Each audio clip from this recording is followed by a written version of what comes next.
জন্য কুয়া খুলে সেই কুয়াতে একদিন না একদিন নিজেকেই পড়তে হয়।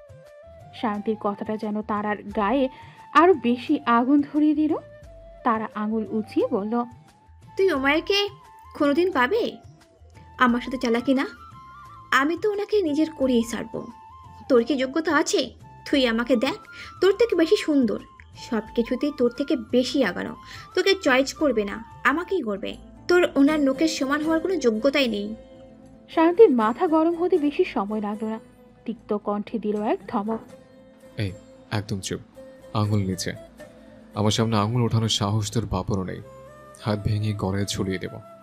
উমায়েরকে টেনে এনে তারার দিকে এক প্রকার ছুড়ে দিয়ে বলল, এই লোকটাকে নিয়ে তোর এত সমস্যা তো নে, তুই নিয়ে যা। আমি ওনার প্রতি 0%ও ইন্টারেস্টেড নই। ফালতু টপিকে আমার সাথে লাগতে আসবি না একদম। এমন চড় মারবো না 2 দিন মুখ দিয়ে কথা বের হবে না তোর। ওই মুখ নিয়ে লোক সমাজে বের হওয়ার পরের কথা মেপে হিসেব করে কথা বলতে আসবি একদম, নতুবা পরিণাম বেশি ভালো হবে না। সায়ন্তীকে একটা ধাক্কা মেরে দিল তারা। সায়ন্তী গিয়ে পিলারের সাথে বাড়ি খেলো। ফুলদানিতে লেগে পায়ের নখের অবস্থা যাচ্ছে তাই হয়ে গেছে। সামান্যতম প্রতিক্রিয়াও করুণ আসে। প্রথমে চোখটা বন্ধ করে নিলেও এবার খুলল। সায়ন্তী তারাকে তৃপ্তি নিয়ে দাঁড়িয়ে থাকতে দেখলো। উমায়ের মেঝেতে বসে সায়ন্তীর পায়ে হাত রাখলো। তারা জোরে চেঁচিয়ে উঠে বলল, ওমায়ের ভাই, আপনি মেয়েটাকে না ছাড়লে আমি আপনাকে বরবাদ করে দেব। সায়ন্তী দাঁত দিয়ে নিজের ঠোঁট চেপে ধরল। এই মেয়েকে পরপর 10টা জোতার বাড়ি দিতে পারলে মনে একটু শান্তি লাগতো যেন। সায়ন্তী পা সরিয়ে নিতেই উমায়ের ধমক দিল, পা হাঁটুর উপরে রাখ। সায়ন্তী কথা শুনল না। উমায়ের এবার টেনে তুলল। তারা বলে উঠল আবার, এই মেয়েটার প্রতি আপনার এত দরদ কেন ওমায়ের ভাই? ওর মতো একটা থার্ড ক্লাস। উমায়ের জোরে সরে চেঁচিয়ে উঠল। এনাফ। আর একটা কথা শুনলে জিভ টেনে ছেড়ে ফেলবো তোর। সায়ন্তীর পা আলতো হাতে পরিষ্কার করছে উমায়ের। সায়ন্তী অস্বস্তিতে ব্যথায় কুকড়িয়ে উঠল। অস্পষ্ট সুরে বলল, ছাড়ুন। উমায়ের সায়ন্তীর পায়ের ওপরের পৃষ্ঠে ঠোঁট ছুঁয়ে বলল, শোন তোরা, যার অবস্থান আমার হৃদয়ে, সে অযথা কষ্ট করে আমার নখের যোগ্য হতে যাবে কেন? তুই যার সাথে নিজের তুলনা করছিস, সে মানুষটার সমান তুই কেন পৃথিবীতে বসবাসরত অন্য কোনো রমণীয় হতে পারবে না? আমার হৃদয়ের রানী বড্ড বেশি পাষাণ, নির্দয়, কঠোর, আত্মনির্ভরশীল। তার আমাকে প্রয়োজন পড়ে না। আমি গোটা মানুষটাই তার উপর নির্ভরশীল। সে আমার যোগ্য কিনা এ প্রশ্ন ওঠার আগেই প্রশ্ন আসে, আমি তার যোগ্য কিনা। তুই কি বলিস যেন সবসময়? ও আমার পেছনে ঘুরঘুর করে। তোর ধারণা তোর মতোই ভুলে ভরা। তুই যখন থেকে ওকে চিনিস না, তারও আগে থেকে ওর পেছনে পেছনে ঘুরি আমি। আমি ওর জন্য ঠিক কী কী করতে পারি ওসব তোর না জানলেও চলবে। তুই বিশ্বের সুন্দর হতে পারিস, তাতে আমার কিচ্ছু যায় আসে না। সৌন্দর্যের পাল্লায় ওমায় রায়মান মির্জার ভালোবেসে পরিমাপ করা হয় না। তুই যা পারিস করে নে। যদি ওকে ভালোবেসে আমি বরবাদও হই, তুমি নিজেকে নিজেই বলবো, বরবাদী মোবারক। ও আমার জীবনে থাকলেও আমি ওকে ভালোবাসি। ও যদি কোনোদিন হারিয়েও যায়, তারপর আমি শুধু ওরই ভালোবাসবো। ওর গায়ে যদি একটা সামান্য টোকা দেওয়ারও দুঃসাহস আর কোনোদিন দেখাস, তো তোর সাথে আমি কি করব তা আমি নিজেও জানি না। সায়ন্তী আবারও পা নামানোর চেষ্টা করল। উমায়ের কণ্ঠে আদর মিশিয়ে জিজ্ঞেস করল, ব্যথা হচ্ছে? বেশি লেগেছে? হেঁটে যেতে পারবি? তারা রাগে ফসছে। এই ভালোবাসা কতদিন টিকে সেও দেখে ছাড়বে। সায়ন্তী চোখের পাতা কয়েকবার ফেলে চাপা সুরে বিড়বিড়ালো, পাটা কি আপনার বাপদাদার সম্পত্তি? ছাড়ুন, চুমু খাওয়া হচ্ছে না, নির্লজ্জ বেহায়া পুরুষ। উমায়ের স্পষ্ট শুনল আবারও পরপর 5টা চুমু দিতেই সায়ন্তী দাঁতে দাঁত পিষল। উমায়ের দৃঢ় কণ্ঠে বলল, হবু বউ আমার, তাই শুধু 5টা চুমু দিয়েছে। বউ হলে? সায়ন্তী উমায়ের মুখ চেপে ধরল। কি মারাত্মক লোক! মুখ তো নয়, অন্য কিছু। সায়ন্তী বিরক্তির হাসি টেনে বলল, ছাড়ুন, তারাকে দেখি আলগা পিরিত কম দেখান আপনি। ও চলে গেলেই তো আসল রূপ বেরিয়ে আসবে আপনার। উমায়ের চোখ রাঙিয়ে তাকালো। সায়ন্তী নিজে থেকেই সরে পড়ল। তারার সামনে দিয়ে যাওয়ার সময় কানে কানে ঠেস মেরে বলল, তুই ওর নখের যোগ্য না। শোন তারা, নিজেকে একটু বেশি শিয়ানা মনে করিস না। তুই এই পথে নতুন, আর আমি এই পথ পাড়ি দিয়ে এসেছি সেই কবে। আমার সাথে লাগতে আসিস না, তোর অস্তিত্বই নাই করে দেব দুনিয়া থেকে। আর রইল উমায়ের, ওই মির্জাবাড়ির পোলার পেছনে আমি যাব? এত সময় নেই রে। উঠবি এমপি সাহেব, কিন্তু আমার আঙুলের ইশারায় চলে, মনে রাখিস। তুই কোনোদিন চাইলেও আমার বরাবর হতে পারবি না, তাই নিজের সীমার মধ্যেই থাক। দুনিয়ায় কিন্তু শান্তি এক পিসই আছে। সায়ন্তী চলে যেতে নিলে তারা হাত টেনে ধরে। সায়ন্তী নিজের হাতের দিকে একবার তাকায়, একবার তারার মুখের দিকে। তারা কিছু বলার আগেই সায়ন্তী জোরে একটা চড় বসালো তারার গাড়ি। নিজের হাতটা টেনে সরিয়ে বলল, বেয়াদব মেয়ে মানুষ, আমার হাত নেক্সট টাইম ধরার আগে না 100 বার এই চরের কথা মনে করে নিবি। উমায়ের শীতল চোখে একবার দেখলো শুধু। এর মধ্যে উমায়ের মোবাইলে কল আসলো। সে গম্ভীর কণ্ঠে কথা বলতে বলতে চলে গেল। তারা গালের ব্যথায় অস্থির। এই মেয়ের হাত এত শক্ত, বাবা দেখে তো বোঝা যায় না। তবে তারা তো আর বদলা নেবেই। আজ মেরিনা বেগমের সাথে সায়ন্তী আর আরিশা চলে যাবে। আদিত্য, আরুষ, সুফিয়া বেগম দরজার বাহির অব্দি এলো ওদের সাথে। আহান, আহাদ, মেহনাজও বেরিয়েছে। সায়ন্তী মেহনাজকে জড়িয়ে ধরে কথা বলছে। এর একটু পরপরই বের হলো সুপ্রভা, তিতলি। আজ তিতলি আর আহাদও চলে যাবে আহাদের বাড়িতে। সে নিয়ে কথাবার্তা চলছিল। সায়ন্তী এদিক ওদিক তাকালো না। বচ্চার ছেলেটা নেই, এত রাগ থাকুক রাগ নিয়ে। তিতলির পরনে লাল টকটকে একটা শাড়ি। সুফিয়া বেগমের থেকে উপহার পেয়েছে কিছু গহনা। কেউই তো আর জানতো না ওদের বিয়ে হয়েছে। আরও 3 মামি থেকে টুকটাক গিফট পেয়েছে তিতলি। মামারা দোয়া করেছে, সাথে হাদিয়াও পেয়েছে। আজিজ মির্জা হানিমুন ট্রিপে যাওয়ার বন্দোবস্ত করে দিয়েছেন। অবশ্য এ বুদ্ধি দিয়েছে সবগুলা বিচ্ছু মিলে। সুপ্রভার পরনের সাদা কুর্তি ভার্সিটি সাহেব সে সায়ন্তীদের বিদায় দিয়ে একে একে সবার থেকে বিদায় নিয়ে বেরিয়েছে ওরা। রাস্তায় এসেছে আরুষ, আদিত্য, সুপ্রভা, আহাদ। তিতলি ভেতরে কথা বলছে, গাড়ির ড্রাইভার লাকেজ ওঠাচ্ছে। আদিত্য ন্যাকা সুরে বলল, তোকে কেন মিস করমু রে আশা বাঙ্গের বাসা। আরিশা তেরে গেল। মেরিনা বেগম বলে উঠল, এই যাওয়ার সময় একদম লাগবে না। আহাদ বলে উঠল, অপদার্থটাকে দেখছি না যে, না বলে সকাল সকাল ডিউটিতে চলে গেল নাকি? সায়ন্তী চুপ রইল। সুপ্রভা বলল, মনে হয় মান অভিমান চলছে। আহাদ হেসে বলল, হুম। সুপ্রভা আহাদের হাসি মুখটা দেখে স্বস্তির শ্বাস চালো। না পাওয়ার দুঃখটা তাকে কোনোদিনই ছুঁতে পারেনি, আজও হয়তো না। প্রিয় মানুষটার সাথে অন্য একজনকে দেখেও সহ্য করছে কি নিদারুণ দুঃখ পুষছে দিনকে দিন। তবুও আফসোস হচ্ছে না তার। ভালোবাসার মানুষটা তো তারই, হয়তো বাস্তবে তা পূর্ণতা পায়নি, তবে মনে মনে তো তারই। সে মানুষটার ভালো থাকাটাই তো অনেক। যেখানে পাওয়ার চেয়ে অন্যের পাওয়া দেখে, অন্যের পূর্ণতা দেখে বেশি সুখ পাওয়া যায়, সেখানে থাকুক না কিছু অপূর্ণতা। সবাই খেয়ালই করলো না, মনেও রাখলো না সাজ্জাদ হকের কথা। সুখের সাগরে ভাসছে তারা। হাসাহাসির এক পর্যায়ে সুপ্রভা খেয়াল করলো তাদের থেকে কিছুটা দূরে দাঁড়িয়ে আছে সাজ্জাদ হক। দেখেই মনে হচ্ছে অনেক রেগে আছেন। পেছনে দাঁড়িয়ে আছে তারা। সাজ্জাদ হকের হাতে পিস্তল। পিলে চমকে উঠল সুপ্রভার। টার্গেটে যে আহাদ বুঝতে বুঝতেই গুলি ছুটে আসলো। সুপ্রভা আহাদ বলে চেঁচিয়ে উঠল। আহাদের সামনে গিয়ে তাকে আড়াল করতে জাপটে জড়িয়ে ধরল। ফলশ্রুতিতে গুলিটা এসে সোজা লাগলো সুপ্রভার উপর। আহাদ আকস্মিক ঘটনা বুঝতে চাইল। সবার একই অবস্থা। সুপ্রভার সাদা জামা রক্তে রঞ্জিত হতেই সায়ন্তীর চিৎকার দিয়ে উঠল, প্রভাপু। আহাদ সুপ্রভাকে আগলে ধরে বলে উঠল, কেন করলে এমন প্রভা? সুপ্রভা ব্যথিত নয়নে তাকিয়ে শুধু এক চিলতে হাসি উপহার দিল। তিতলিও প্রভা বলে চেঁচিয়ে উঠল গেটে হাত রেখে। মুহূর্তে আহাদের বুকে ঝরে পড়ল সুপ্রভার নিথর দেহটি। পরপর বাড়ির প্রত্যেকটা সদস্য একে একে দৌড়ে ছুটে আসলো। মুহূর্তে স্তব্ধ হয়ে গেছে সবাই। সকালের উজ্জ্বল রোদের আলোতে সুপ্রভার গা থেকে গড়িয়ে পড়া রক্তের কণিকাগুলো যেন ঝলমল করছে। আহাদের শরীর রক্তে রঞ্জিত হয়েছে। তিতলি এসে ধরল তাকে। আহাদ বাখারা হয়ে গেছে, হাত পা কাঁপছে ছেলেটার। দূরে দাঁড়িয়ে থাকা সাজ্জাদ হকের হাত থেকে পিস্তলটা ছিটকে পড়ে গেছে। রাগের মাথায় এটা তিনি কি করে ফেললেন। তবে তারা, সে নির্বাক হয়ে চেয়ে রইল। শুধু বাড়ির ভেতর ঢুকে গেল নিঃশব্দে। সেলিনা বেগম ছুটে এসে সব দেখে চিৎকার দিয়ে উঠলেন। স্বামীকে ধাক্কা মেরে বলে উঠলেন, কি করলে তুমি এটা? মেয়ের জামাইকে মারতে চলে এসেছো তুমি? তোমার এত রাগ যে এই লম্পটটার সাথে মেয়ের বিয়ে হলে তুমি খুব খুশি হতে। তিতলির বাবা, তুমি আমার ভাইয়ের মেয়েকে মেরে ফেললা। ওর জায়গায় যদি তোমার মেয়ে এসে পড়তো তখন কি করতে? কেন করলা এমন? সাজ্জাদ হকের মুখ দিয়ে কথা বের হলো না। তিনি নিজেও অবাক হয়ে গেছে নিজের কাণ্ডে। তারা যখন এসে বলল, মির্জা বাড়ির সবাই মিলে আহাদের সাথে তিতলির বিয়ে দিয়ে দিয়েছে। ইচ্ছে করে তিতলিকে লুকিয়ে রেখে ওনার সম্মানহানি করেছে। তখন তার নিজেকে তিনি দমাতে পারেননি, কিন্তু সুপ্রভা এইভাবে সামনে। সাজ্জাদ হক ঠায় দাঁড়িয়ে রইলেন। সেলিনা বেগম ছুটে গেলেন সুপ্রভার দিকে।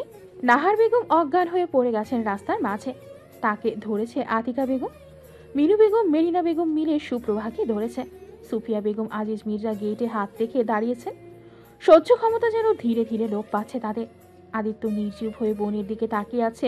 বোনকে হসপিটালে নিতে হবে, বোনটা তার কষ্ট পাচ্ছে, তবুও যেন ছেলেটা পা নাড়াতে পারছে না আজ। আরুষ গাড়ি বের করেছে আরেকটা।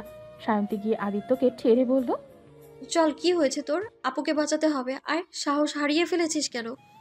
আলিশার সমান তালে হেঁচকি তুলে প্রভাপু বলে কেঁদে চলেছে। হাত পাজা করে তুলে গাড়িতে নিল প্রভাকে, তার সাথে আদিত্য, সায়ন্তী, আরুষ, মিনু বেগম। অন্যটাতে নাহার বেগম সহ বাকিদের নেওয়া হয়েছে। সুপ্রভার মুখে পানি ছিটালো। মেয়েটার কোনো হেলদোল নেই, রক্ত পড়া বন্ধ হচ্ছে না। সায়ন্তী লাগেজ থেকে ওরা বের করে নিয়েছিল, আগেই সেটা পেঁচিয়ে দিল। আহাত সুপ্রভার গাড়ে চাপড় দিয়ে বলল, প্রভাবন, আমার কি করলে এটা? কেন সামনে আসতে গেলে? তিতলির দিকে তাকালো করুণ চোখে, বলে উঠল অসহায় হয়ে, ওর কিছু হয়ে গেলে আমি নিজেকে কখনো ক্ষমা করতে পারবো না তিতলি। ওর জায়গায় আমার থাকার কথা ছিল, কিন্তু ও কেন? কথা বলতে পারলো না, আর গলা কেমন ধরে আসছে তার। আরুষ কল করেছে উমায়েরকে। উমায়ের কল রিসিভ করলো দ্বিতীয়বারের মাথায়। সাথে তাজরুল মির্জার কণ্ঠস্বর শোনা যাচ্ছে। উমায়ের ব্যস্ত কণ্ঠে বলল, তোকে পরে কল করছি আরুষ। আরুষ দ্রুত গতিতে বলল, ভাই ভাই ভাই শোন, হসপিটালে আয়, প্রভার গুলি লেগেছে। উমায়ের কল কাটতেই নিচ্ছিল, কথাটা শুনেই যেন ওর পিড়ে চমকে উঠেছে। মুহূর্তে দেরি করা ঠিক হবে না। সবার মাঝ থেকে তাজরুল মির্জাকে টেনে নিয়ে গেল সাইডে। তাজরুল মির্জা বিরক্ত হলো ছেলের কাণ্ডে, তবে উমায়ের চোখ মুখ কেমন যেন দেখাচ্ছে, অতিরিক্ত চিন্তিত মনে হচ্ছে। তাজরুল মির্জা ভ্রু কুচকে তাকালো। উমায়ের ভনিতা না করে সোজা সাপটা বলল, হসপিটাল যেতে হবে, প্রভা হসপিটালে। তাজরুল মির্জা আকস্মিক ভাবে চোখ বড় বড় করে ফেললেন। কি হয়েছে? উমায়ের হাত ঘড়ির দিকে তাকাতে তাকাতে বলল, বাবা চলো। কঠোর কণ্ঠের কথাটা শুনে তাজরুল মির্জা বুঝলেন বিষয়টা সত্যি সিরিয়াস। তিনি সৌজন্যতার সহিত বিদায় নিয়ে বের হলেন। তাড়াতাড়ি যেতে হলে বাইকে উঠতে হবে। তাজরুল মির্জা বাইকে ওঠেন না, তবে ছেলের সাথে এই মুহূর্তে লাগতে চান না তিনি। শক্ত করে ধরে বসে গেলেন ছেলের পেছনে। বাপ ছেলেকে একই সাথে দেখে বিভিন্ন রাজনৈতিক নেতারা ভ্রু বাঁকিয়ে বিভিন্ন আলোচনায় মাত্র। কেউ কেউ প্রশংসাও করল, যোগ্য বাবার যোগ্য সন্তান। বাপ ছেলেতে একই তেজ, একই দম্ভ, হেরে না যাওয়ার অদম্য চেতনা। হসপিটালে আসতে আরেক ঝামেলা, গুলি লেগেছে পুলিশ কেস।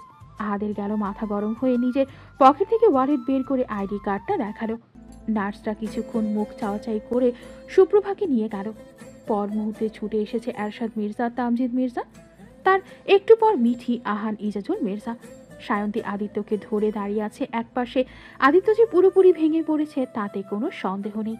সারাদিন বোনের সাথে বনিবনা না হলেও তাকে সহ্য করতে পারি না বলে বলে মুখে ফেনা তুলে ফেললেও ভালোবাসার যেন কোনো কমতি নেই। ভাই বোনের সম্পর্কে সবসময় ভালোবাসা নামক জিনিসটার প্রকাশ ঘটে না। ভালোবাসাটা থেকে যায় মান অভিমান, খুনসুটির আড়ালে। এরশাদ মির্জার নরম মনের মানুষ। স্ত্রীকে স্যালাইন দেওয়া হয়েছে দেখেই মানুষটার হাত পা কাঁপছে। মেয়েটার কি হলো?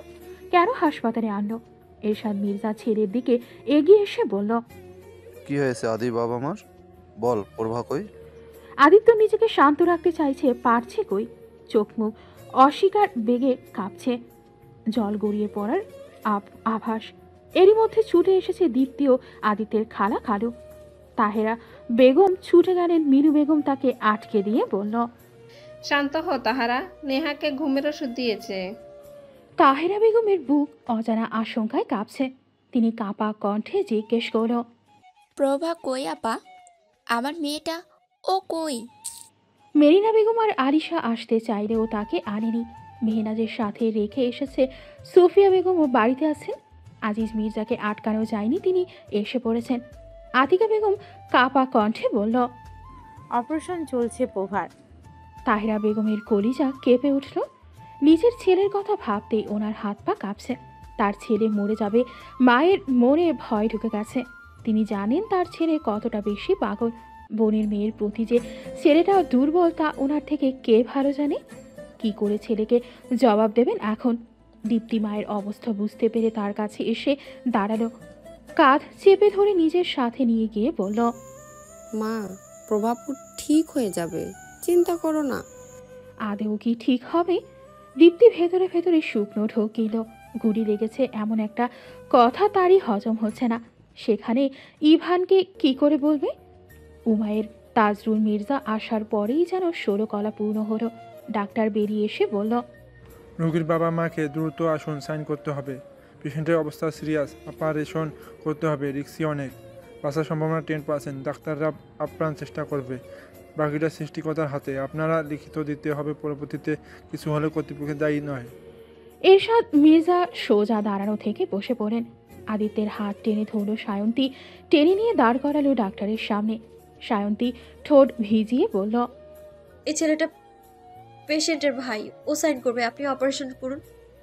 আদিত্যের এই মুহূর্তে জোরে চিৎকার দিয়ে দিয়ে কাঁদতে মন চাইছে। এখন মনে হচ্ছে সে একজন দুর্বল পুরুষ মানুষ। আদিত্য ভাঙা গলায় বলল, আমি পারবো না অন্তি, প্রভাপু। উমায়ের এগিয়ে এসে ফর্মটা নিয়ে সাইন করে দিয়ে বলল, যা করার তাড়াতাড়ি করুন, আমার বোনের যেন কিছু না হয়। ডাক্তার আল্লাহকে ডাকতে বলে ভেতরে চলে গেলেন। উমায়ের সায়ন্তীর দিকে তাকালো। সায়ন্তী করুণ চোখে তাকায়।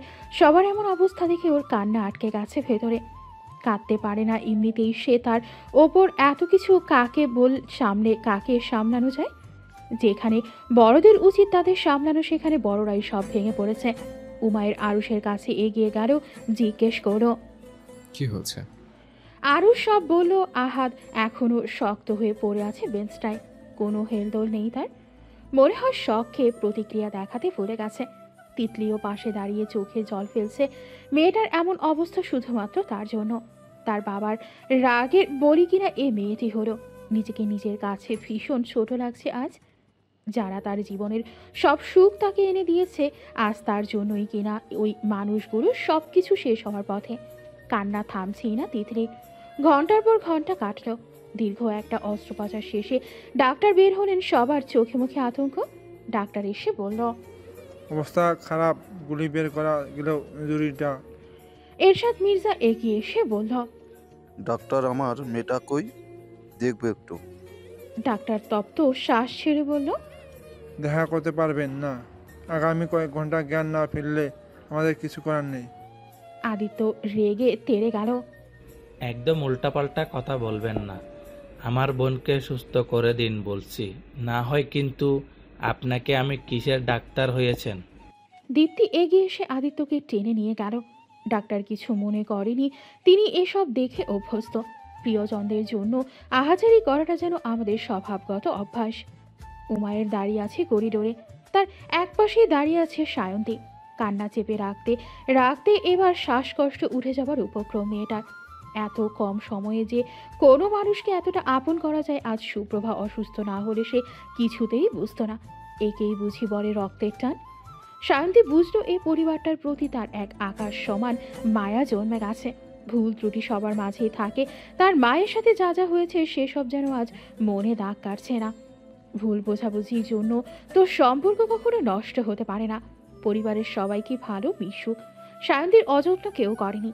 আপন ভাই বোন ছাড়াও যে ভাই বোনের মতো ভালোবাসা পাওয়া যায়, চাচাতো ভাই বোন যে এতটা আপন হয়, সম্পর্কগুলো যে এতটা গাঢ় হবে, কোনোদিন ভাবেনি সায়ন্তী। এদের ছেড়ে কি দুই দণ্ড কোথাও গিয়ে থাকতে পারবে সে? হয়তো না। কত কত স্মৃতি তাদের। নিজের ভাইকে হারানোর পর থেকেই কেমন যেন মানুষ হারানোর ভয়টা তাকে চেপে ধরেছে। সেই ছোট্টবেলাকার একটা চাপা আতঙ্ক ভয় আজও তার মস্তিষ্কে বিরাজমান। সায়ন্তীর ছটফটানি টের পেয়ে গেল উমায়ের। পাশ ফিরে চাইলেও উমায়ের শুকিয়ে আসা কণ্ঠে জিজ্ঞেস করো, পানি খাবি? সায়ন্তী ছলো ছলো চোখে তাকিয়ে বলল, আমার বুকে ব্যথা করছে উমায়ের, আমার কষ্ট হচ্ছে। মনে হয় প্রভাবকে হারিয়ে যাবে না তো ভাইয়া আর আম্মুর মতো? উমায়ের চট করে সায়ন্তীকে টেনে তুলল, বুকের সাথে মিশিয়ে নিয়ে জড়িয়ে ধরল আষ্টে পৃষ্ঠে। সায়ন্তী মাঝের ভয় তার আরও ক্ষতি করে দেবে। মেয়েটা মানসিকভাবে এমনিতেই দুর্বল, কখন কি হয়ে যায় ভেবেই উমায়ের বুক কাঁপল। সায়ন্তী উমায়েরকে শক্ত করে জড়িয়ে ধরল। শার্ট খামচি ধরে এবার হাউমাউ করে কেঁদে উঠল। মানুষের হয়তো অসহায় সময়টাতে একটা বিশ্বস্ত বুকেরই দরকার পড়ে, মন খুলে কাঁদার জন্য, সব বিষাদ ধুয়ে মুছে হালকা ধোয়ার জন্য। উমায়ের সায়ন্তীর মাথায় হাত বুলিয়ে আদুরে কণ্ঠে বলল, কাঁদে না প্রভা, ঠিক হয়ে যাবে। তুই আমার স্ট্রং লেডি, কাঁদিস না, চুপ কর। আমার সহ্য হচ্ছে না, আমার সহ্য করতে কষ্ট হয়। সায়ন্তী কান্নার বেগ কমল, থেমে থেমে কাঁপছে, ফোপাচ্ছে। সুপ্রভা আপু নিজের ভালোবাসার মানুষের জন্য এত বড় একটা বলিদান দিতে পারলো, যে মানুষটার ভালোবাসা একদিনের জন্যও সে পায়নি। মানুষটার জানে না অবধি ভালোবাসাটা কতটা গভীর, একতরফা একটা অনুভূতি বুঝিয়ে এতটাও গভীর হতে পারে। মানুষটা কত কি সহ্য করলো চোখের সামনে, প্রিয় মানুষটার বিয়ে সম্পূর্ণ অন্যের সাথে হয়ে গেল, সেটা দেখাটা মুখের কথা নয়। কতটা নীরব যন্ত্রণা, কষ্ট বুকে চেপে রেখে হাসছিল সবার সাথে। প্রিয় মানুষের বাসর অবধি নিজ হাতে সাজিয়েছে। এমন না হলেও তো পারতো। প্রভাবও কি ভালোবাসার প্রমাণ দিতে চাইলো? কেন দিতে চাইবে? কেন কেন? সায়ন্তী ফের কাঁদল। সুপ্রভার প্রতি অভিমান জমল তার। এতটা গভীরভাবে কেন ভালোবাসবে সে? আহাদ ভাইকে ভালোবাসার জন্য তো তিতলি আছে, তাকে এত উদার হতে হবে কেন? নিজের জীবনটা এভাবে। আবারও জোরে জোরে কেঁদে উঠল সায়ন্তী। আবেগে বশীভূত হয়ে পড়ল একটা সময়, কিছুটা শব্দ করেই বলে বসল, ওই প্রভাবও কেন কষ্ট পাচ্ছে? আপু নিজের ভালোবাসার মানুষকে বাঁচাতে নিজের জীবন দিয়ে দিতে বসলো কেন? ওনাকে উদার হতে কে বলেছে? কেন আহাদ ভাইয়ের দিকে আশাগুলিটা নিজে বুক পেতে নিল? শুধুমাত্র আহাদ ভাইকে তো ভালোবাসতো বলে। আহাদ ভাই তো জানেও না সেই কথা, তাও কেন আপু এমনটা করলো? আপুকে ফিরতে বলুন উমায়ের, আপুর প্রতি আমার অনেক রাগ জমে আছে।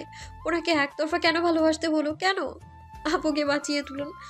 আপুর কিছু হলে আমি কষ্টে থাকবো সব সময়। এই মানুষটা কত কত কষ্ট পেল, না ভালোবাসা পেল, না কোনোদিন বলতে পারলো, শুধুমাত্র ভালোবেসেই গেল। সবাইকে ঋণী করে উনি যেতে পারেন না। আপুরও ভালোবাসার অধিকার আছে। উমায়ের পা টলছে, হাতের শক্ত বাঁধন আরো শক্ত হলো। সুপ্রভা আহাদকে ভালোবাসতো এই কথাটা তো তারা কেউ জানতো না, কোনোদিন হয়তো জানাও হতো না। কথাগুলো শোনার সৌভাগ্য হয়তো আরো 3 জন মানুষের হয়ে গেল। আহাদ, মিঠি, আদিত্য। আদিত্য অবাক চোখে তাকিয়ে তার বোনের জীবনে এতটা বিরহ ছিল, গোপন প্রেমের ব্যথা ছিল, নিদারুণ যন্ত্রণাগুলো তার বোন তিলে তিলে নিজের মধ্যে পুষছিল। নিজের ভালোবাসার মানুষটিকে পায়নি প্রভাবও। ওই মানুষটার জন্য নিজের জীবন দিতেও দুবার ভাবল না। আহাদ মনে হয় এবার জ্ঞান হারাবে। প্রভা তাকে ভালোবাসে? এই বোকা মেয়েটা কি করে বসত? আহাদকে ঋণী বানাতে বানাতে ঋণের বোঝায় ডুবিয়ে ফেলল। ভালোবাসার ঋণ তো ভালোবাসা দিয়েই শোধ করতে হয়। কেউ কেউ আবার বলে এই ঋণ কোনোদিনও শোধ করা যায় না। আহাদের কাছে তো কিছুই দেওয়া নেই এই মহান হৃদয়ের মেয়েটিকে। কি পবিত্র এই মেয়েটার মন, যার ভালোবাসা পাওয়ার সৌভাগ্য আহাদের মতো নগণ্য পুরুষের হয়েছে। তবে আফসোস সে তা গ্রহণ করতে পারেনি। মেয়েটার নিঃস্বার্থ ভালোবাসার কাছে সে সত্যি পরাজিত। কতটা বড় মন হলে ভালোবাসার মানুষটিকে না চেয়েও তার ভালো থাকতে প্রাধান্য দেওয়া যায়। সে অন্য একজনকে ভালোবাসে জানার পরও তাকে জীবনের শেষ টুকু দিয়ে শুধুই ভালোবাসা যায়। আহাদের আফসোসে ডুবলো, মনে ভেতরটা ব্যথায় ছটফট করলো। সে তো মেয়েটার ভালোবাসার মূল্য দেওয়ারও যোগ্য নয়। সে নিরুপায়। আহাদ আর এক মুহূর্ত দাঁড়াতে পারল না, দৌড়ে বেরিয়ে গেল হসপিটাল থেকে। অথই জলে পড়ে গেছে যারা। সুপ্রভার সামনে কি করে দাঁড়াবে সে? নিজেকে অপরাধী লাগছে হঠাৎ। বড়সড় পাপ করার মতো আত্মগ্লানিতে পুড়ছে তার মন। মিঠি, আদিত্য থ মেরে দাঁড়িয়ে রইল। উমায়ের সায়ন্তীকে বেঞ্চে বসিয়ে পানি খেতে দিল, চোখ মুছে দিল। নীরব শান্ত হয়ে গেছে সায়ন্তী। উমায়ের গম্ভীর কণ্ঠে বলল, তুই কি করে জানলি এসব?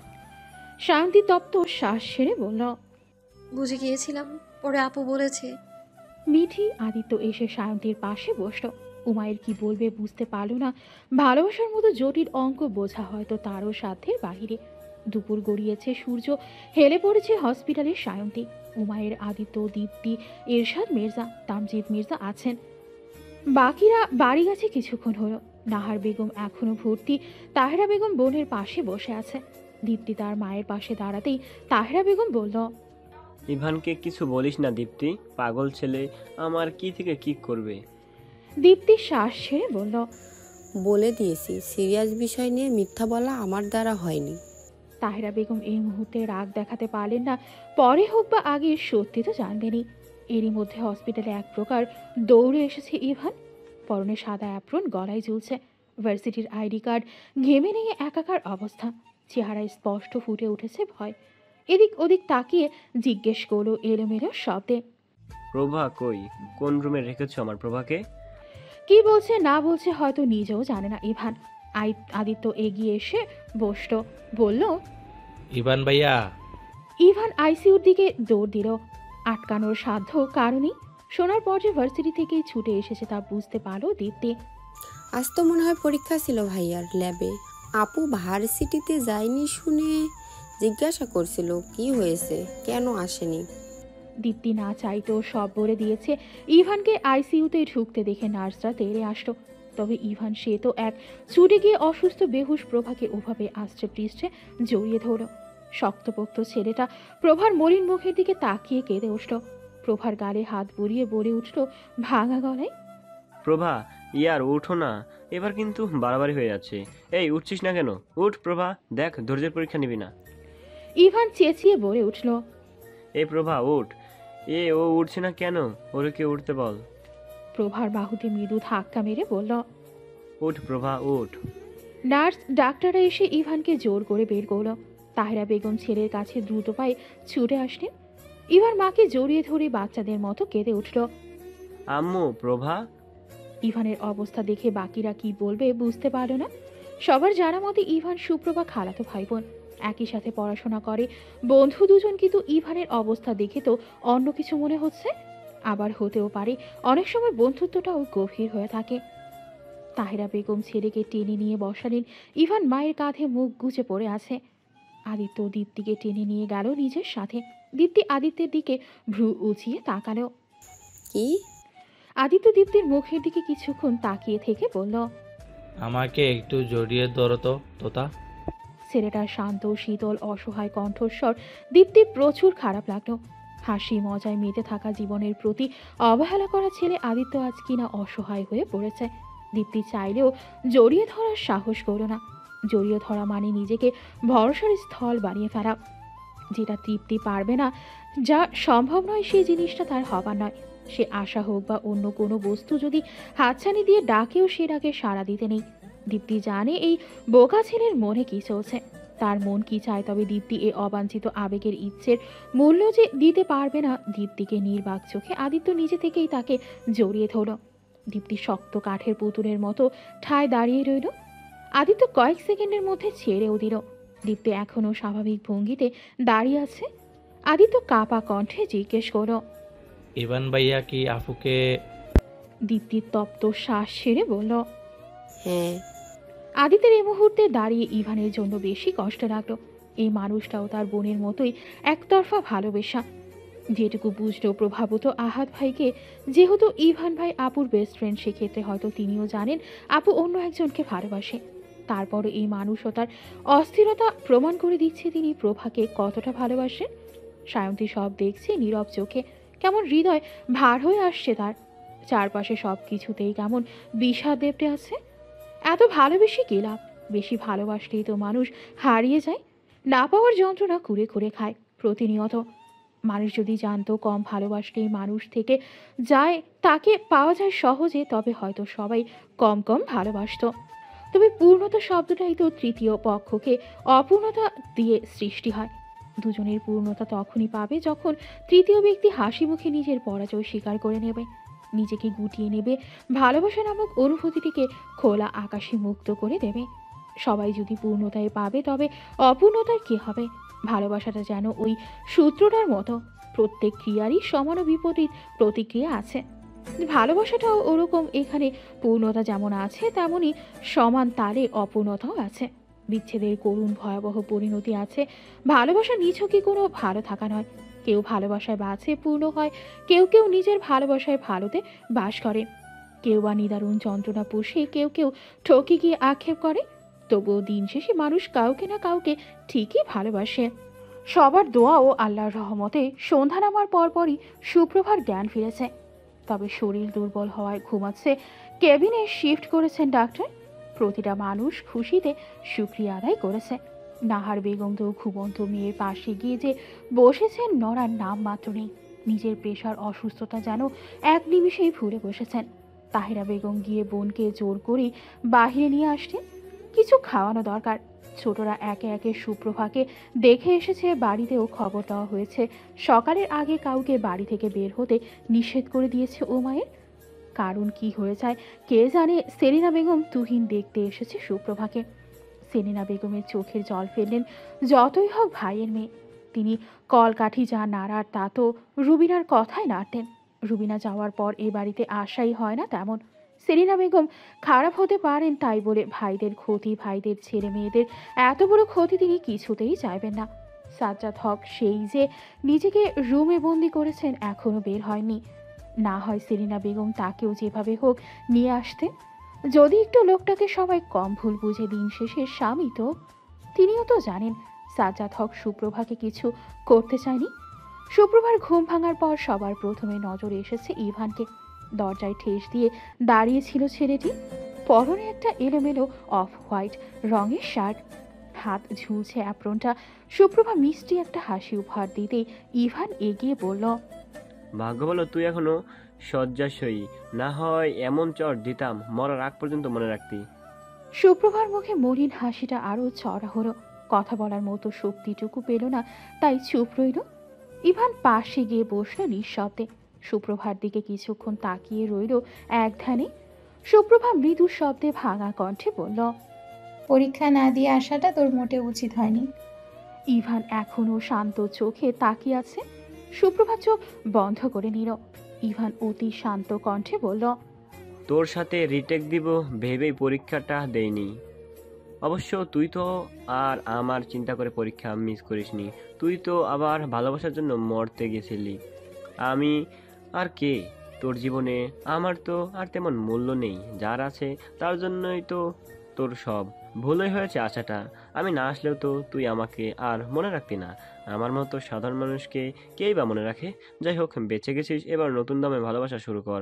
এবার না হয় বেঁচে গেছিস, পরের বার মরে গিয়ে 16 কলা পূর্ণ করে দিস। ইভানের চাপা অভিমান যেন কথার মধ্যেই ফুটে উঠেছে। সুপ্রভা চোখ বন্ধ করেই হাসত। ইভান সুপ্রভার মলিন মুখটা দেখে চুপ করে গেল। কণ্ঠনালী ভেদ করে কথা বের হলো না তার। মেয়েটাকে মনের কথা বলার সাহস হয়নি কখনো। যেদিন জেনেছে সুপ্রভা আহাতকে ভালোবাসে, সেদিন সারা বেলা সুপ্রভার খুশিতে সুখ বিরাগ করেছে সে। নিজের মনের ভেতর জমতে থাকা অনুভূতির পাহাড়কে আরো কিছুটা আড়াল করে দিয়েছিল সেদিন। পণ করেছিল কোনোদিন জানতে দেবে না তার বোকা মনটা এই মেয়েটার প্রেমে পড়েছিল কোনো একটা সময়। তবে যেদিন সুপ্রভার হৃদয়ের টুকরোগুলো গুনতে পাওয়ার সৌভাগ্য হয়েছিল, সেদিন কেন যেন ইভান খুশি হয়েছিল। মনের কোণে কোথাও একটা সূক্ষ্ম সম্ভাবনা ছিল মেয়েটাকে নিজের করে পাওয়ার। ইভান আর সুপ্রভার বন্ধুত্বে কোনো কিছুই গোপন নয়। শুধুমাত্র ইভান নিজের অনুভূতিটুকু চেপে গেছে। সে নিজেও জানে সুপ্রভা আহাদের জায়গা অন্য কাউকে কোনো দিন দিতে পারবে না। যে মেয়েটা প্রেম ভালোবাসা দেখলেই দৌড়ে পালাতো, সেও প্রেমে পড়ল, তবে ভুল মানুষের। ইভানের আফসোস হয় কেন তার ভালোবাসার মানুষটির হৃদয় প্রথমেই অন্য কেউ দখল করে নিল। সে যে সেকেন্ড অপশন হবে সেরকম সম্ভাবনাও তো নেই। মানুষ নাকি দ্বিতীয় চয়েস হতে চায় না। সুপ্রভার সর্বশেষ চয়েসও যদি ইভান হয়, তবুও সে হাসি মুখে তা মেনে নেবে। মেয়েটা তার হলেই হয়। মেয়েটার ভালোবাসা লাগবে না, শুধুমাত্র থেকে যাক না তার হয়ে, বন্ধুর মতো পাশে থেকে যাক সারা জীবন, চিরজীবন। তবুও অন্য কারো না হোক। তার কাছে তো তার প্রভাই প্রথম, প্রভাই শেষ অপশন। মেয়েটা কি কোনো দিন তার হবে? আশা করা যায় কি? ইভান নিজেকে প্রশ্ন করে উঠে দাঁড়ালো। এই মুহূর্তে তার হৃদয় ভার ভার লাগছে। মনের ভেতর জমে থাকা নিষিদ্ধ অশ্রু কণাগুলো বারবার বেরিয়ে আসতে চাইছে। সে প্রথম দিনের মতো, যেদিন নিজের প্রিয় মানুষের মুখে অন্য পুরুষের নাম শুনেছিল। প্রিয় মানুষটার ঠোঁট অন্যের কথা ভেবে হেসেছিল। তার শুভ্র রঙা গাল যেদিন অন্যের ভাবনায় রক্তিম হয়েছিল। ওই কাজল কালো চোখ জোড়ায় যেদিন অন্যের জন্য কাজল সেজেছিল, সেদিন। সে দিনটা কি ভুলতে পারবে ইভান? কখনো না। কিছু কিছু ব্যথা যেন হৃদয় বহন করে চলতে চায় আজীবন। ইভান যেদিন সারা রাত দু চোখের পাতা এক করতে পারেনি, নির্ঘুম রাত, চোখে নোনা জল না পাওয়ার ব্যথা, সবকিছু তাকে দুমড়ে মুচড়ে নিজের ভেতরেই পিষে ফেলেছিল। বারবার। যার সাথে সব দুঃখ কষ্ট ভাগাভাগি করে এসেছিল এতগুলো দিন, সে মানুষটার দেওয়া কষ্টটুকু কি একা ভোগ করা উচিত নয়? ইভান বেডের পাশে দিয়ে বের হতে হতে চোখের কোণ মুষ্ট। আজ মেয়েটির জীবনে কেউ নেই, তবুও এ কোমল হৃদয়ের পাষাণ মহিলাটি তার নয়, তার হবে না কোনোদিন। ভেবেই কেমন যেন বুক মোচড় দিয়ে ওঠে। বুকের ব্যথায় পাঁজর বাঁকিয়ে যায় ক্ষণে ক্ষণে। এই অসহনীয় যন্ত্রণার কি আদৌ কোনো প্রতিকার আছে? হয়তো নেই। ইভান যেতেই সুপ্রভা চোখ খুলল। এক দৃষ্টিতে দেখল ধীর পায়ে চলতে চলতে থেমে যাওয়া গোছালো ছেলেটিকে। সুপ্রভা করুণ চোখে তাকালো। এই বোকা মানব মনে করে তার মনের খবর সুপ্রভা জানে না। এও সম্ভব? যার আগাগোড়া পড়ার ক্ষমতা সুপ্রভার কবে আয়ত্ত করে নিয়েছে তার চোখের ভাষা, মনের আকুলতা সে বুঝবে না। সুপ্রভার চোখের কোণ গড়িয়ে জল পড়ল। বিড়বিড় করে বলল, আমায় ক্ষমা করে দে ইভান। আমি তোর ভালোবাসার সম্মান রাখতে পারলাম না, আমি শত চেয়েও তোর হতে পারলাম না। মন খারাপটা বুঝি দুজনের মন মানুষেরই সমান মাত্রাই হয়েছে। মনে মনে এত মিল, তবুও কেন তারা বহুদূর? ইভান বেরিয়ে গেল দিক বেদিক না তাকিয়ে। আজ যেন হৃদয়টা দ্বিগুণ হারে পড়ছে। প্রভাটা আহাদের এতটাই হয়ে বসেছে জীবনটুকু দিতে গেল। ইভান কি নিয়ে বাঁচত? মেয়েটা জানে, সব জানে, শুধু অবুঝ হওয়ার ভান করে তাকে দহনে জ্বালিয়ে পুড়িয়ে মারে। সুপ্রভাকে বাড়ি আনা হয়েছে, কাছের কিছু আত্মীয় দেখতে আসছে। বাড়ির সবাই সেবার কোনো কমতি রাখছে না তার। একদিনের যেন বাড়ি এসে সুপ্রভা বেশ সুস্থ হয়ে উঠেছে। নাহার বেগম তো মেয়ের পাশ থেকে সরছেনই না। আদিত্য একটু পর পর এসে এসে মুখ ভেঙচি কাটছে আর খোঁচা দিয়ে বলছে, কি ভালোবাসার মানুষ রে! আমার জন্য তো কখনো তো ভালোবাসা দেখলাম না, সবই মেয়ের জন্য, বুঝে না মনে করছো? নাহার বেগম ছেলেকে পাত্তাই দিচ্ছেন না এক প্রকার। সুপ্রভাও মুখ বাঁকিয়ে ভাইয়ের সাথে ঝগড়া করছে। সব কথার উত্তর অবশ্য করছে না, কথা বলার মতো অতটাও সুস্থ সে নয়। সায়ন্তী আলিশার হওয়া যাওয়া হয়নি, আর সেদিন তবে যেতে তো হবে। দুজনেরই পড়াশোনা আছে। সায়ন্তী একাডেমিতে যাবে। আলিশার বাবা দেখতে এসেছে সুপ্রভাকে। মুখলেস রহমানের সাথেই পরের দিন বাড়ি ফিরবে আলিশারা। নিলয় আসতে পারেনি, মেডিকেলে পরীক্ষা চলছে, তবে ভিডিও কল করেছিল সে। দুপুরে খাওয়ার পর তুমুল ঝগড়া বেঁধেছে সায়ন্তী আর উমায়ের মাঝে, কারণ একটাই সায়ন্তীর যাওয়া নিয়ে। উমায়ের আবারও ফুয়াদের নাম নিতেই সায়ন্তী রেগে গিয়েছে বেশি। কেন সবসময় তৃতীয় পক্ষকে মাঝে ঢুকাতে হবে ওনাকে? সায়ন্তী তো বলেই গেছে এবার গেলে আর আসবে না। উমায়ের মতো এমন অসভ্য লোকের মুখও নাকি আর দেখতে চায় না সে। উমায়েরও ভাব নিয়ে বসে আছে, বাড়ি থেকেই চলে গেছে একেবারে। সুফিয়া বেগম জহুরি চোখে সব দেখলেন। নাতি নাতনিদের ফিসফিস করতে দেখে তিনি নিজেই এগিয়ে গেলেন সেখানে। গিয়েই গলা খাকারি দিয়ে ডাকলেন, নাতবু। মেহনাজ থতমত খেয়ে বলল, হ্যাঁ দাদি। সুফিয়া বেগম লাঠিটা আরো একটু জোরে মেঝেতে ঠুকে বলল, হাসা কইরা কত, ওই দুই জাউরার ভিতরে কি কিছু চলতাছে নাকি? মেহনাজ সবার দিকে আর চোখে একবার তাকালো। আলিশা দাঁত বের করে বোকা বোকা হাসত। আদিত্য হাই তোরে বলল, তুমি যাই না কি করবা বুড়ি? সুফিয়া বেগম লাঠিটা দিয়ে আদিত্যের পেটে গুঁতা মেরে বলল, হতচ্ছাড়া দুইটারে ধইরা বিয়া পড়ামু আমি। ক কি নিয়া লাগছিল দুইটার আবার? মিঠি বলে উঠল, আমার দিকে এভাবে চাও কেন? সুফিয়া বেগম চোখ ছোট ছোট করে বলল, তোরই তো আগে ধর্ম আমি। মিঠি এদিক ওদিক তাকিয়ে রুমের দিকে দৌড় দিল। যখন দেখে মহিলা বিয়ে বিয়ে করে মাথা খায়। আদিত্য বলে উঠল আশেপাশে তাকিয়ে, কার বিয়ে দিয়ে কারটা দিবা দাদি? সবাই কিন্তু তলে তলে টেম্পো চালাই। মেহনাজ আদিত্যের কান টেনে ধরে বলল, তার মানে তুমিও তাই না দেবরজি? আদিত্য বলে উঠল দ্রুত ভঙ্গিতে, ভাবি আমার ভালো লাগছে, ছেড়ে দাও। আমি তো আশা সায়ন্তী মিটিয়াপার কথা বলছিলাম। সুফিয়া বেগম আদিত্যের হাত ধরে বলল, আয় ভাই আয়, আমার লগে আয়, কুদ্দুর গপ্প গুজব করি। আদিত্য দাঁত কেলিয়ে বলল, তেল দিতাছ যে বুড়ি, মতলব তো ভালো টেকছে না।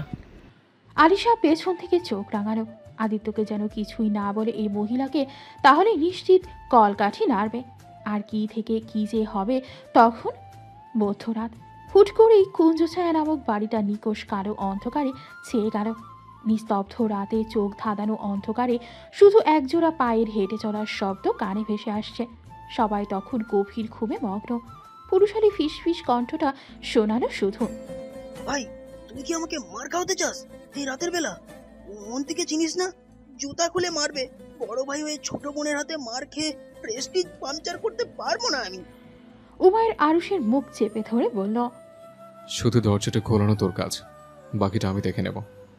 আরুষের চোয়াল ঝুরে আসলো। এদের প্রেমের চক্করে মাস থেকে না ওর জীবনটাই নাই হয়ে যায়। তার উপর এই ঘুটঘুটে অন্ধকারে হাঁটছে। একবার পড়তে পারলে আর দেখতে হবে না। আরুষ সায়ন্তীর রুমের দরজার সামনে দাঁড়িয়ে দুবার বুকে থুতু দিয়ে নিল। মনে মনে আয়তুল কুরসি পড়ছে সে। দরজায় হাত দিল আল্লাহ আল্লাহ করতে করতে। মনে হচ্ছে দরজায় না বোমাতে হাত রেখেছে সে। উমায়ের আরুষের পিঠে বসালো দুঘা। আরুষ করুণ সুরে বলল, ভাই এগুলো কি? উপকার করছি আমি, কই আমি কৃতজ্ঞ থাকবি? তা না ধরে ধরে মারছিস। হ্যাঁ, উমায়ের চিবিয়ে চিবিয়ে বলল, নক কর, রাত শেষ হয়ে যাবে না হয়। আরুষ ভ্রু কুচকে বলল, চিচি ওমর, ও তোদের কিন্তু এখনো বিয়ে হয়নি। উমায়ের অন্ধকারে আরুষের গলা চেপে ধরে বলল, শালা। আরুষ ধরে আসা গলায় বলল, আরে সম্বন্ধী হই তোর আমি। উমায়ের আরুষকে দিল এক ধাক্কা। আরুষ গিয়ে পড়ল দরজার ওপর। ধূপ করে শব্দ হতেই দরজাটা আপনা আপনি খুলে গেল। আরুষ চোখ মুখ কুচকে মোবাইলের টর্চ জ্বালিয়ে উল্টো পথে দৌড় লাগালো। কোনো সারা শব্দ না পেয়ে উমায়ের পা টিপে টিপে সায়ন্তীর ঘরে ঢুকে পড়ল। উমায়ের ভেবেছে সায়ন্তী ঘুমোচ্ছে, কিন্তু তাকে ভুল প্রমাণিত করে ঠাস করে দরজা লাগানোর শব্দ হলো। সাথে সাথে রুমের লাইটটা অবধি জ্বলে উঠল। উমায়ের ওর চুরি করে ধরা পড়ার মতো অবস্থা হয়েছে। সায়ন্তী বুকে দুহাত গুজে বলল, অসভ্যের মতো মাঝরাতে একটা মেয়ের ঘরে ঢুকেছেন কোন মতলবে? চোরের মতো আসতে যাব কেন? তোকে দেখতে এসেছে। সায়ন্তী ভ্রু বাঁকিয়ে বলল, তাই? তারপর আশেপাশে চোখ বুলিয়ে খুঁজলো ঝাড়ুটা। উমায়ের শুকনো ঢোক গিলল। শান্তি এক ছুটে গিয়ে হাতে ঝাড়ুটা নিল। ঝাড়ু নিয়ে তেড়ে আসলো উমায়ের দিকে। উমায়ের তৎক্ষণাৎ দু হাতে নিজের দু কান চেপে ধরে বলল, শুনুন না ম্যাডাম, রাগ করছেন কেন? শান্তি ফোঁস করে শ্বাস ছেড়ে বলল, দিনের বেলা দুর্ব্যবহার করার সময় মনে ছিল না? উমায়ের শান্তির কাছে এগিয়ে আসলো খানিকটা। শান্তির লম্বা শ্বাস ছেড়ে বলল, বেরোন বলছি। উমায়ের শান্তির হাতটা নিজের হাতের মুঠোয় নিয়ে হাতের উল্টো পিঠে নিজের কপালে ঠেকালো। শান্তি মোটেও তাকালো না, মুখ ঘুরিয়ে অন্যপাশ ফেল। উমায়ের সায়ন্তীর দিকে তাকিয়ে বলল, দুনিয়ার সবার চোখে খারাপ হতে রাজি আছে আমি, তবে তোমার চোখে নিজের জন্য তিল পরিমাণ অবহেলা ঘৃণা দেখারও সাহস নেই আমার। শান্তি গাল ফুরিয়ে বলল, কেন তার কাছে যান, আমার কাছে কি? আমি গিয়েছি, তুমি জানো না সবটা? কৈফিয়ত দেইনি আমি, না জানিয়ে কিছু করেছে, তারপরও রাগ কমছে না? কমবেও না। আমার মনের ভেতর আগ্নেয়গিরির লাভার মতো আগুন জ্বলছে বলে রাখলাম। উমায়ের হাসল। সূক্ষ্ম হাসিটুকু শান্তির চোখ এড়াল না, বরং তবুও সে গলতে নারাজ। তোকে হারাতে চাই না তো আমি, একবার ঝামেলাটা মিটে যাক। শান্তি রেগে বলল, এ একদম চুপ। নাটক করবেন না আমার সাথে। আমি তো ক্রিমিনাল, আমাকে তো সহ্য করতে পারেন না আপনি। আপনি দিন রাত শুধু তারার নাম জপ করেন। তুই কি জেলাস? আপনি খুন হতে চান আমার হাতে? উমায়ের শান্তির কপালে ছড়িয়ে থাকা চুলগুলো কানের পাশে গুজে দিতে দিতে বলল, মাত্র তো কটা দিন, পরিবার আর তোকে বাঁচাতে। শান্তি রেগে বলল, তাই বলে চিপকে গিয়ে কথা বলতে হবে? শান্তি এবার উমায়ের কলার চেপে ধরে দাঁতে দাঁত চাপল। 2 হাত দূরে থাকতে বলিনি আমি আপনাকে? একেবারে মেরে দিব। এক গুলিতে বুকের এফোর ওফর করতে হাত কাঁপবে না কিন্তু আমার। উমায়ের শান্ত চোখে তাকালো। ঠোঁটের কোণে হাসি ফুটে উঠল তার। সত্যি হাত কাঁপবে না? তাহলে মেরে দেখা। শান্তি চোখ রাঙিয়ে পড়ে উঠল, উমায়ের ভাই। উমায়ের শান্তির ঠোঁটে আঙুল চেপে ধরে বলল, তুই শুধুই আমার, তাই না? না, পাড়া প্রতিবেশী সবার। কি বললি? আমার কিন্তু এখনো রাগ কমেনি। বুঝেছি তো। চলুন ম্যাডাম, আপনাকে নিয়ে এখনো রাতের শহর দেখা বাকি। মোটেও যাবে না। আমি তো আপনার শত্রু। যদি ভুলিয়ে ভালিয়ে নিয়ে মেরে দেন তখন? উমায়ের গম্ভীর কণ্ঠে বলল, রসিকতা করবি না। আপনি করলে কিছু না, আর আমি করলেই দোষ। তারা করলে তো। উমায়ের এবার সায়ন্তীর মুখ চেপে ধরে বলল, এলো। সায়ন্তী মুখ থেকে হাত সরিয়ে হাস্য উজ্জ্বল কণ্ঠে বলে উঠল, তুমি আমার বিলু। সায়ন্তী হুট করেই গম্ভীর হয়ে বলল, আপনি আপনি আমাকে পরে ধোকা দিবেন না তো? উমায়ের গম্ভীর কণ্ঠে বলল, মার খেতে চাস রাতের বেলা? সুন্দর করে বোঝালাম, তারপর এসব কথা বলছিস? বাড়িতে কতগুলো হিডেন ক্যামেরা আছে তোর ধারণা আছে? বাড়ির লাইটগুলো পর্যন্ত বন্ধ করে তোর কাছে এসেছে, তুই মুড খারাপ করে দিতে উঠে পড়ে লেগেছিস কেন? এখন তো মুড খারাপ হবেই, আমি তো অপরাধী। আপনার সাথে কি আমার যায় না কি? এক চড় লাগাবো বেয়াদব। সরুন তো সরুন, বেরোন। আমি আপনাকে ভালো টালো বাসি না। বাসতে হবে, তুই ভালোবাসবি, সাথে তোর ঘাড়ও ভালোবাসবে। চল আমার সাথে। যাব না। উমায়ের আদুরে কণ্ঠে বলে, চলুন না প্লিজ, রাত পেরিয়ে যাচ্ছে তো। করুণা করুন না একটু, ভালোবাসি তো। ও সায়ন্তী উমায়েরকে একটা ধাক্কা মেরে সরিয়ে দিয়ে বলল, শাড়ি পরে আসছি, ঘুরতে যাব, একটা সাজগোজের ব্যাপার আছে না? উমায়ের সাথে সাথে বলে উঠল। এই না না। সায়ন্তী ভ্রু কুচকালো। উমায়ের নিজের চুলগুলো হাত দিয়ে ব্রাশ করতে করতে বলল, পরের দিন সকালবেলার ব্রেকিং নিউজ হওয়ার শখ নেই আমার। এমনি সময় শাড়িতে দেখলে আমার বেহুশ হওয়ার উপক্রম হয়। বাইক চালাবো কি করে? রহম কর একটু, হার্ট ফেল করে মরে যাবো তো। সায়ন্তীও নিচু হয়ে ফিস ফিস করে বলল, আমার জন্য একটু মরেই যান না। ইস, কি দারুণ ব্যাপার, আমি এখনই শাড়ি পরে আসছি। উমায়ের সায়ন্তীর হাত টেনে ধরে দুষ্টুমি ভরা কণ্ঠে বলল, অনুরোধ করছি তো, গল্প কথা। বিয়ের আগে নির্লজ্জ পুরুষের ট্যাগ নিয়ে ঘুরতে পারবো না। আমি ইনোসেন্ট মানুষ, কেন খোলস ছেড়ে বের হতে বাধ্য করছেন? সামলাতে পারবেন তো? সায়ন্তী এবার ফিক করে হেসে উঠল। উমায়ের সায়ন্তীর হাত টেনে ধরে দরজা দিয়ে বেরিয়ে আসলো নিঃশব্দে। সায়ন্তী ফিস ফিস কণ্ঠে বলল, উমায়ের ভাই। উমায়ের সায়ন্তীর হাতের ভাঁজে হাত রেখেই এগোচ্ছে। ব্যস্ত কণ্ঠে জিজ্ঞেস করল, বলুন। তবে নতুন করে যে ভাই ডাকতে শুরু করেছেন, ওটা বন্ধ করুন, বেচ্ছিরে লাগে শুনতে। সায়ন্তী আদুরে সানার মতো উমায়ের গা ঘেঁষে বলল, শুনুন না। বলুন না। সায়ন্তী উমায়ের কানের কাছে মুখ নিয়ে ধিমি স্বরে আওড়ালো, আই হেট ইউ। আপনি একটা বিরক্তিকর মানুষ। উমায়ের বাইকের পেছনে সায়ন্তীকে বসতে বলল। সায়ন্তী চোখ গোল গোল করে বলল, কিছু বলছি তো আমি। উমায়ের জহুরি চোখে আশেপাশে তাকিয়ে বলল, তোর এই মামতো ভাইটা শকুনের মতো নজর দেয় সবসময়, ভুলেও যদি ওর আশেপাশে ঘেসেছিস না। সায়ন্তী গাল ফুলিয়ে বলল, কি করবেন? আমি ভালোর ভালো, খারাপের এক শের। ঘুরতে যাব না আমি। তোর বাপও যাবে সাথে। তোর শ্বশুরের জন্য বিয়েটা পেছাচ্ছে আমার, না হয় বুঝিয়ে দিতাম কি করব। সায়ন্তী থতমত খেয়ে চুপ করে গেল। অসহ্যকর মানুষ। উমায়ের বাইকে স্টার্ট দিতেই সায়ন্তী গাল ফুলালো। উমায়ের সায়ন্তীকে একটা হাত টেনে এনে নিজের কাঁধের ওপর রাখলো।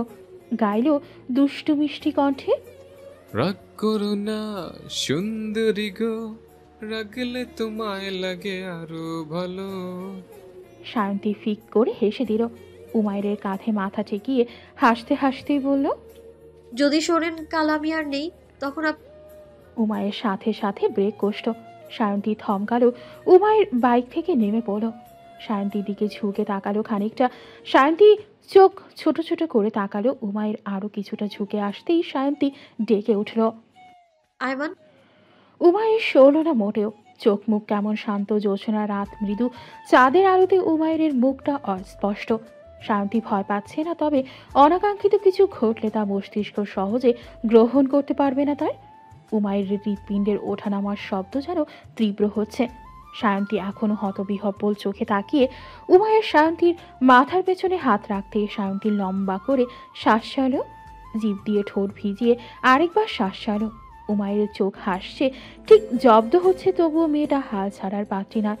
সব কিছুতেই নিজেকে স্ট্রং দেখাতে হবেই ওনাকে। উমায়ের সায়ন্তীর মাথা আরও একটু টেনে নিতেই সায়ন্তী তৃতীয়বারের মতো শ্বাস ছাড়ল। উমায়ের বহু কষ্টে নিজের হাসি চেপে রেখেছে। উমায়ের এবার টেনেই নিল, সায়ন্তীকে নিয়ে ফেলল নিজের বাহুর ওপর। সায়ন্তীর মনে হয় কলিজা শুকিয়ে গেছে। কি মারাত্মক বেয়াদব প্রকৃতির মানুষ হলে এরকমটা করতে পারে।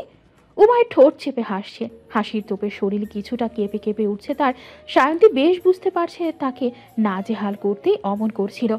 সায়ন্তী চট করে সরে গেল, দিল এক ধাক্কা উমায়েরকে। নিজেও নেমে গেল, গিয়ে মারা শুরু করলো উমায়েরকে। উমায়ের ঠোঁটের কোণে হাসির রেখা দেখা দিল। সায়ন্তীর হাত থেমে গেল একটা কণ্ঠস্বরে, রাত বিরাতে কোনো ভদ্রঘরের কন্যা মাঝ রাস্তায় একটা ছেলের সাথে এমন করতে পারে? সায়ন্তী পিছু ফিরল, উমায়েরও তাকালো। ফুয়াদকে দেখে সায়ন্তীর চোয়াল শক্ত হয়ে আসলো, চোখে মুখে কাঠিন্য ভাব ফুটে উঠেছে। সায়ন্তী কাটকাট কণ্ঠে জবাব দিল, আমারও একই কথা। রাতের বেলা কোন ভদ্রঘরের পুত্র সন্তান অন্যের ব্যক্তিগত জীবনে এসে হস্তক্ষেপ করে?